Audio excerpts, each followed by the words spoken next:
Esta primera parte de la presentación será un poco un agradecimiento que yo voy a hacer a todas las personas que me han ayudado a que este proyecto salga adelante. En primer lugar, a la librería Libri, muchísimas gracias por darnos la oportunidad de aquí celebrar este evento. Y después a la editorial Amarante.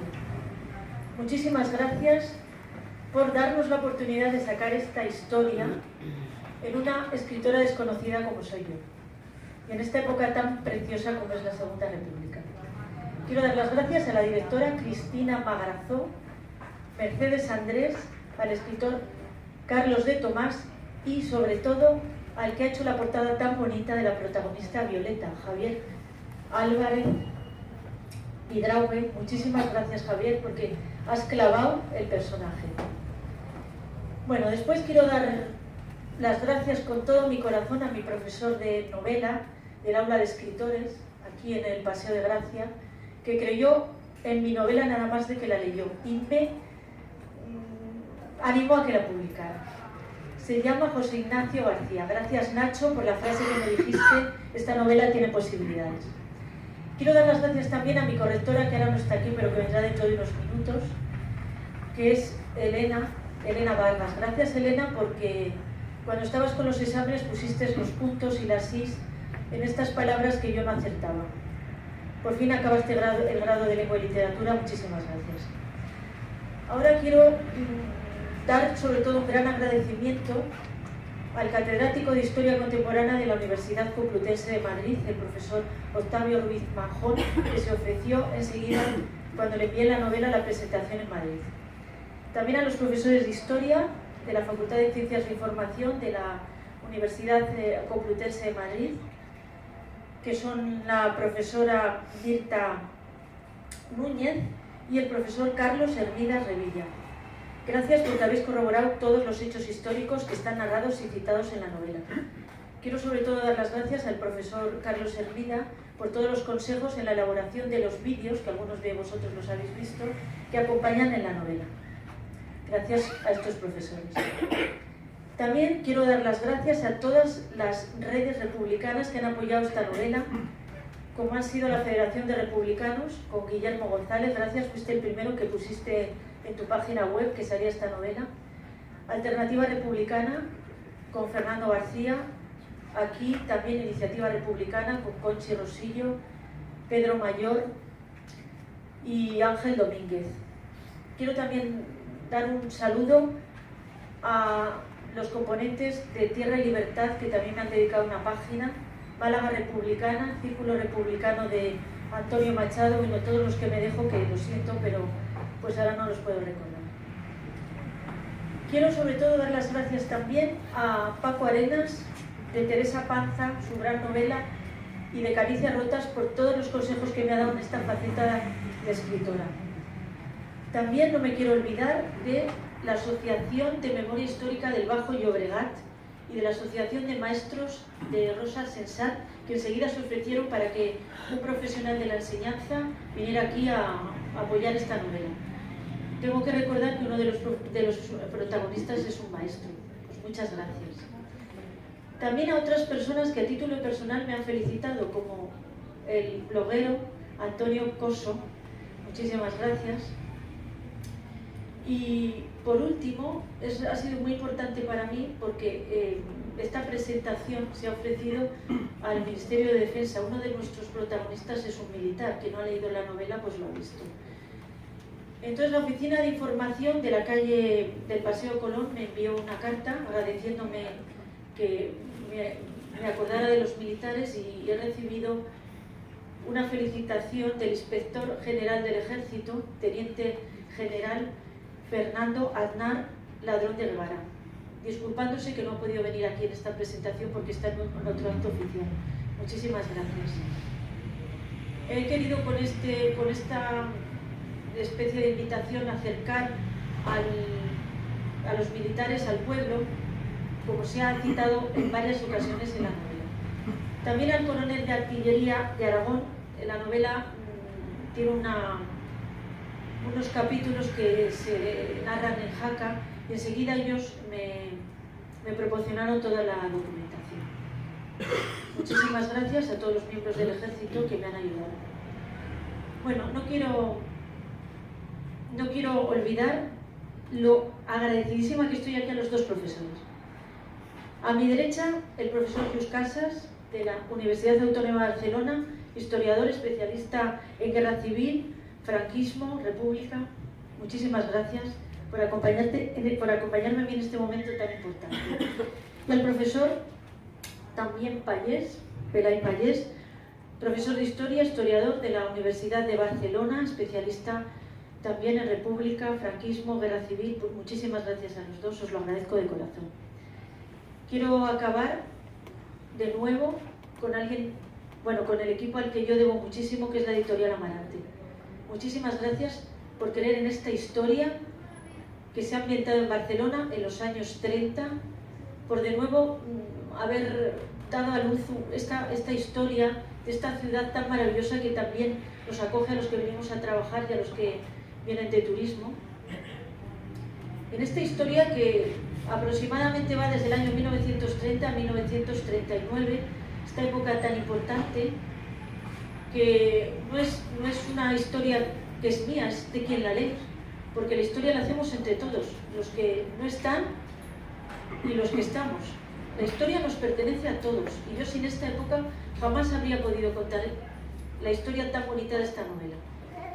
También a vosotros otra vez daros las gracias por el esfuerzo que habéis hecho, os lo agradezco muchísimo, de verdad.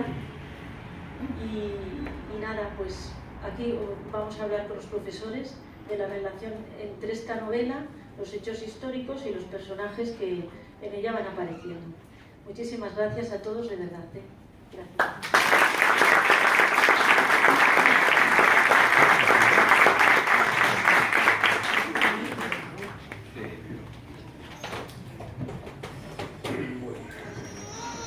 Buenas tardes. Por favor, arrastra el teléfono hacia adelante.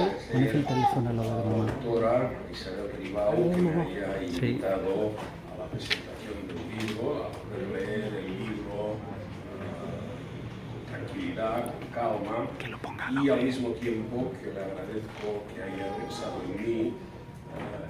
En un año en que es curioso, se lo decía antes de empezar, es la segunda novela histórica que presento en lo que va de año. Y también el otro autor que hizo la novela no era evidentemente escritor profesional, y también era una novela histórica centrada en el franquismo, en esta etapa del siglo XX tan trascendental para todos. Y al mismo tiempo que le agradezco que haya pensado en mí, Lluís, naturalmente, la quiero felicitar por haber escrito una novela histórica de un periodo extraordinariamente complejo, extraordinariamente rico, una etapa de las que creo que han pasado a la historia y se seguirá hablando muchos años de ella, esta etapa que va desde la dictadura de Primo de Rivera hasta la Segunda República. Más allá del tema, más allá de lo que es la trama novelada, que está centrada en un personaje, en una mujer emblemática, como es la protagonista de la novela, una mujer como es una Violeta, que siempre o casi siempre consigue los objetivos que se propone. Es una mujer, yo no sé si es fuera de serie, no sé si aún hay, en fin, es de estas mujeres que cuando se proponen un objetivo siempre se sale con la suya. Lo que pasa es que al final, no lo voy a contar, pero un poco sí que la novela acaba con su gran fracaso, ¿no? Derivado básicamente del contexto histórico, derivado básicamente de un periodo. Bien, más allá de esta trama centrada en este personaje, que no les voy a contar evidentemente la historia, es interesante la novela por el marco histórico en el que se desarrolla, un marco histórico que Isabel ha sabido reconstruir con mucha credibilidad, un marco histórico que, como ya he dicho antes, está centrado en uno de los periodos más importantes de la historia contemporánea de España. Efectivamente, en los años de la República, una república que duró casi toda la década de los 30, una república, a veces se habla de la república del año 31 al 36, y no es cierto, la república llegó hasta el año 39, hubo un periodo de paz, hasta el 36, y luego un periodo de guerra, ¿no?, los 3 últimos años.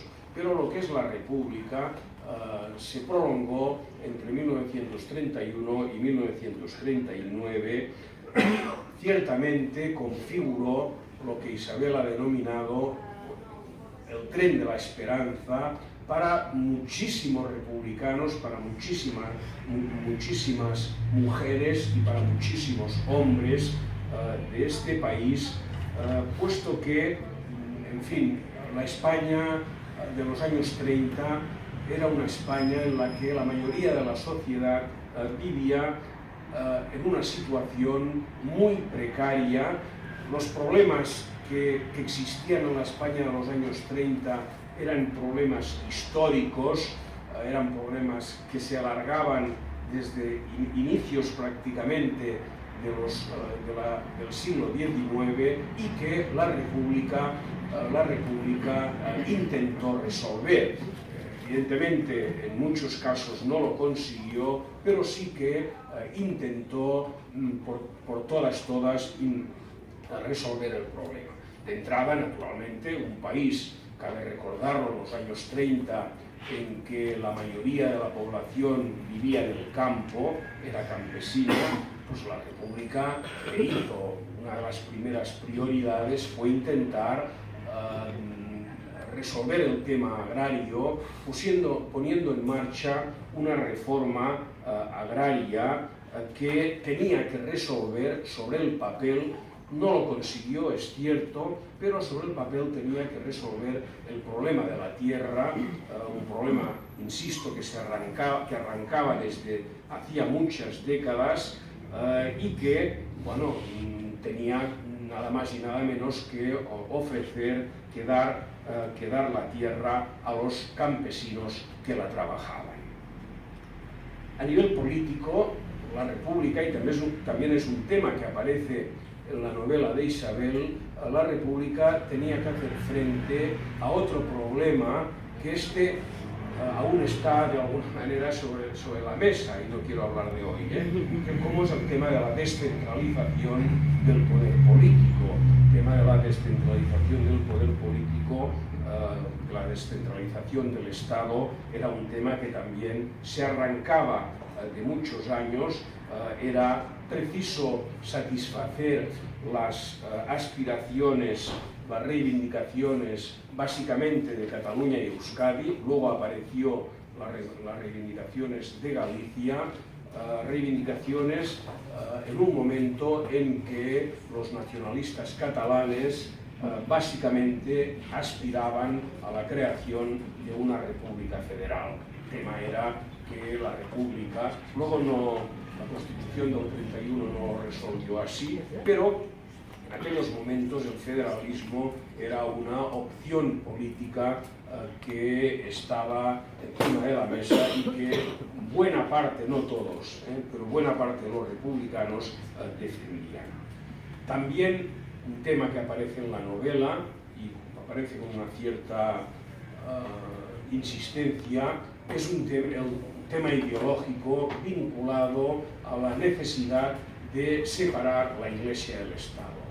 La España de los años 30 era una España en que la Iglesia era una institución que había perdido, es cierto, parte del poder económico que había tenido siglos anteriores, pero que en cambio conservaba una importante influencia a nivel ideológico, a nivel político y a nivel cultural. El concordato de 1854, de 1840 y tal, no recuerdo exactamente el año, 40 y tal, 48, 49 o 47, sí. ofrecía a la Iglesia el control del sistema de la enseñanza en España. Y la República se lo encontró así, y evidentemente los republicanos, que eran de entrada laicos, lo que intentaron era quitar este privilegio que tenía la Iglesia de controlar todo el sistema educativo español. También en este aspecto, y la novela está muy presente el tema, era preciso acabar con el analfabetismo. La España de los años 30 era una España en la cual el analfabetismo estaba muy arraigado, tanto entre los hombres, sobre todo entre las mujeres. Mujeres, si no iban a la escuela, no pasaba nada, parecía que era lógico que no fueran. El analfabetismo, de todas maneras, en España fue una lacra social que se mantuvo prácticamente hasta la democracia. En los años 30 la República lo tuvo muy claro, lo digo hasta prácticamente finales de siglo, hasta la democracia actual, porque bueno, me recuerdo, yo hice el servicio militar durante el franquismo y era habitual que viniesen a hacer la mili y el servicio militar siempre bastante analfabetos. Y había que poner maestros, bueno, dar clases a los analfabetos, que no eran pocos los que llegaban, y estoy hablando de la España de los años 70, de principios de los años 70, que fue cuando yo hice el servicio militar. En los años 30 estaba mucho más arraigado, de aquí que se hizo famosa aquella frase que dijo el primer ministro de Instrucción Pública, el Marcelino Domingo, que una de las prioridades de la República era sembrar escuelas y sembrar escuelas. Este eslogan de sembrar escuelas, la República lo tuvo muy claro y realmente en este terreno hizo una labor importantísima. Como Estado democrático que quería ser la República, y también es un tema que aparece en la novela de Isabel, además era preciso iniciar el proceso para que las mujeres no estuvieran marginadas política y socialmente como lo habían estado históricamente.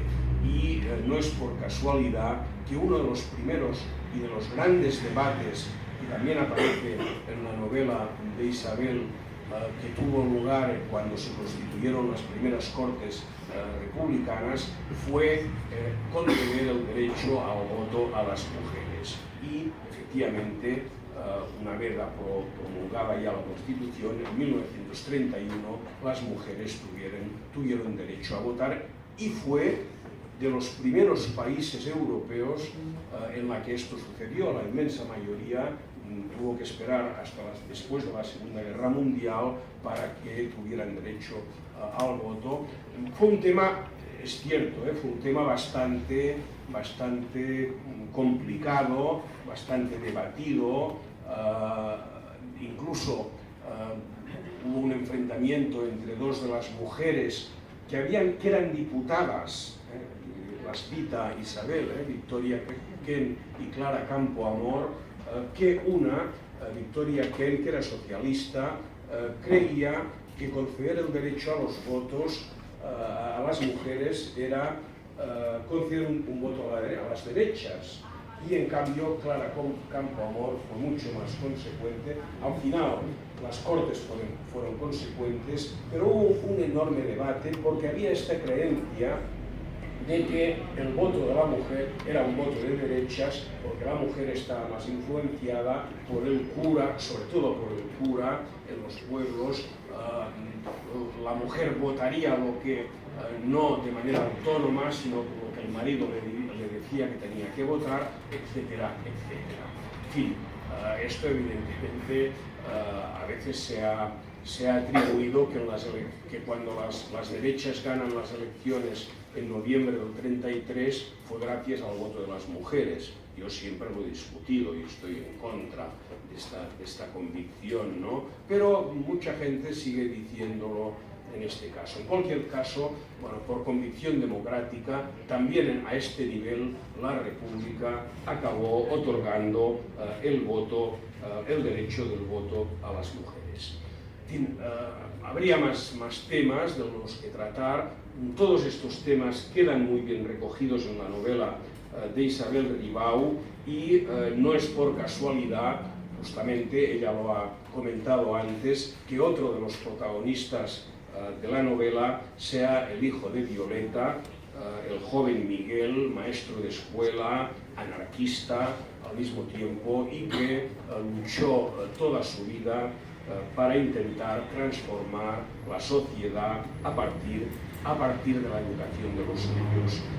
Es interesante destacar que muchos políticos republicanos de la época eran maestros de profesión, porque había la convicción de que la educación los hacía más libres, que el hecho de dejar de ser analfabetos, el hecho de tener acceso a la cultura daba, en fin, era un instrumento de liberación también muy importante. De aquí que los ateneos existían, libertarios o no libertarios o republicanos, en Barcelona había muchísimos, también en otras ciudades españolas, siempre hacían cursos de alfabetización, hacían cursos de conferencias, porque efectivamente había esta idea, este concepto de que la enseñanza, la cultura también nos hacía libres. Es verdad, y voy acabando, que no faltaron hechos de violencia durante la República, unas violencias que terminaron en la guerra civil, pero esto se explica, estas violencias, que también en la novela aparecen, casi mueren todos los protagonistas, se salva Violeta, es de las pocas que se salvan. Yo creo que es importante explicar que estas violencias se dan sobre todo porque los sectores dominantes, las burguesías, los terratenientes, los que habían tenido el poder político-económico hasta los años 30, la propia Iglesia, en ningún caso aceptaron las reformas que quería proponer la República, y no las aceptaban porque lesionaban sus privilegios históricos que habían heredado de generación en generación. Y esto, bueno, este hecho explica que prácticamente desde el mismo día en que se instaura la República, el 14 de abril de 1931, se inicien las primeras conspiraciones antirrepublicanas. Los militares empiezan a conspirar en contra unos sectores, no todos, hubo militares fieles a la República hasta el último momento, pero sí que hubo un sector que aceptó la reforma de Azaña, la reforma militar de Azaña, para mantenerse en su cargo y para iniciar las conspiraciones. Las primeras fracasaron, las de Sanjurjo del año 32, pero las violencias acabaron desfermándose mucho más, sobre todo a partir de noviembre del 33, también aparece esta fecha en la novela, cuando las derechas toman el poder, cuando paran todas las reformas republicanas en seco, hay un parón en seco, y cuando, por ejemplo, los propietarios decían a los campesinos, a los que no daban trabajo, ¿tenéis hambre? Momento en que efectivamente la mayoría de la población vivía en la estricta supervivencia. ¿Tenéis hambre? Comed república. Este era un dicho también muy habitual después de la derrota de la izquierda republicana. Y de hecho, si la primavera del 36 hubo realmente muchos asesinatos, eran básicamente asesinatos protagonizados por la derecha, protagonizados por la extrema derecha, falange incluida la Falange había puesto también en funcionamiento aquel eslogan de que ellos practicaban la dialéctica de los puños y las pistolas, ¿no? La dialéctica de los puños y las pistolas fue una práctica muy habitual en la primavera del 36 para justificar que justamente a partir de febrero del mismo año, cuando las izquierdas volvieron a recuperar el poder, ya los militares iniciaron la conspiración definitiva que iba a provocar la guerra civil. Bien, la República, y no me alargo más, esto queda muy claro en la novela de Isabel, fue un periodo que presentó efectivamente claroscuros, aspectos positivos, algún aspecto negativo. Al final, la reforma que intentó llevar a cabo no consiguió sus objetivos, pero fue globalmente una etapa espectacular que generó numerosas expectativas y esperanzas entre muchos sectores de la población. El hecho es que con la guerra civil, con la derrota de la República, con la dictadura franquista que vino a partir del año 39, España sufrió un retroceso de décadas desde todos los puntos de vista, político, social, económico, etc. Y yo me atrevería a decir que este retroceso que experimentó España aún no lo hemos recuperado del todo. Bueno, por esta razón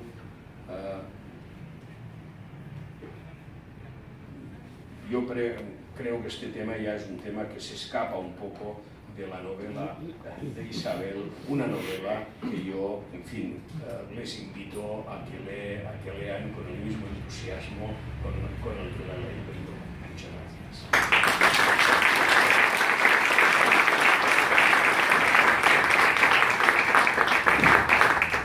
Bueno, ya veis que para la Segunda República se pueden escribir novelas, novelas y novelas, una etapa tan desconocida en general por todos los españoles, y por eso he escrito esta novela.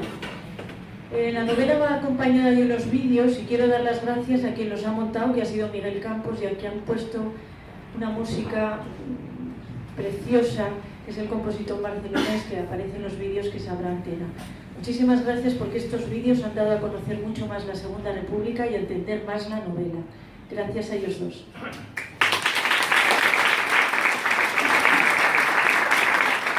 Bueno, y ahora vamos a pasar con otro experto en Segunda República, como podéis ver, en guerra civil y en todo lo que se les echa a estos dos profesores, que por eso están aquí, no he podido elegir mejor.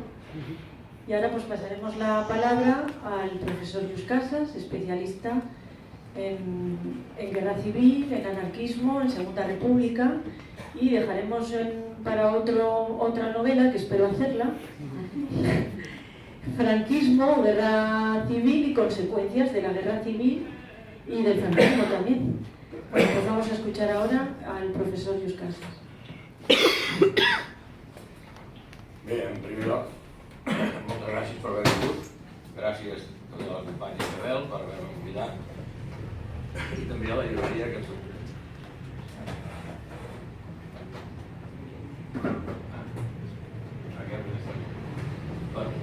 y a la librería que nos ha permitido pues, organizar este acto.